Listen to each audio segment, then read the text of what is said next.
Mitra diamonds നൽകുന്നു. Diamond ആഭരണങ്ങൾ ഇനി മുതൽ വാങ്ങുന്ന വിലയിൽ വിൽക്കുവാനുള്ള സൗകര്യം. മിത്ര ഡയമണ്ട്സ്, താഴെപ്പാലം, തിരൂർ. മലയാളം സർവകലാശാല യൂണിയൻ തെരഞ്ഞെടുപ്പിലെ SFI വിജയം ഹൈക്കോടതി റദ്ദാക്കി. 2 ആഴ്ചക്കകം വീണ്ടും തെരഞ്ഞെടുപ്പ് നടത്തണമെന്ന് ഹൈക്കോടതി. ഒരാഴ്ചക്കകം സ്ഥാനാർത്ഥി പട്ടിക പ്രസിദ്ധീകരിക്കണമെന്നും കോടതി നിർദ്ദേശിച്ചു. മതിയായ കാരണങ്ങൾ ഇല്ലാതെ നാമനിർദ്ദേശ പത്രിക തള്ളിയതിനെതിരെ MSF സമർപ്പിച്ച ഹർജി പരിഗണിച്ചാണ് കോടതി ഉത്തരവ്. മലയാള സർവകലാശാല യൂണിയൻ തെരഞ്ഞെടുപ്പിൽ എതിരില്ലാതെ തെരഞ്ഞെടുക്കപ്പെട്ട SFI വിജയം ചോദ്യം ചെയ്ത് MSF സ്ഥാനാർത്ഥികളായ ഫൈസൽ, അൻസീറ അടക്കമുള്ളവരാണ് ഹൈക്കോടതിയെ സമീപിച്ചിരുന്നത്.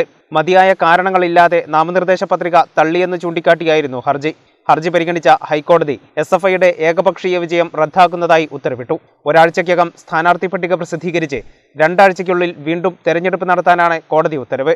നാമനിർദ്ദേശ പത്രിക തള്ളാൻ അധികൃതർ പറഞ്ഞ കാരണങ്ങൾ നിലനിൽക്കുന്നതല്ലെന്ന് നിരീക്ഷിച്ചാണ് കോടതി SFIയുടെ വിജയം തടഞ്ഞത്. ഹർജിക്കാരുടെ നാമനിർദ്ദേശ പത്രികകൾ സ്വീകരിച്ച് ഒരാഴ്ചയ്ക്കകം പുതിയ സ്ഥാനാർത്ഥി പട്ടിക പ്രസിദ്ധീകരിക്കാനാണ് നിർദ്ദേശം. സർവകലാശാലയിലെ 9 ജനറൽ സീറ്റുകളിലും 11 അസോസിയേഷൻ സീറ്റുകളിലും സെനറ്റിലുമാണ് SFI സ്ഥാനാർത്ഥികൾ എതിരില്ലാതെ തെരഞ്ഞെടുക്കപ്പെട്ടിരുന്നത്.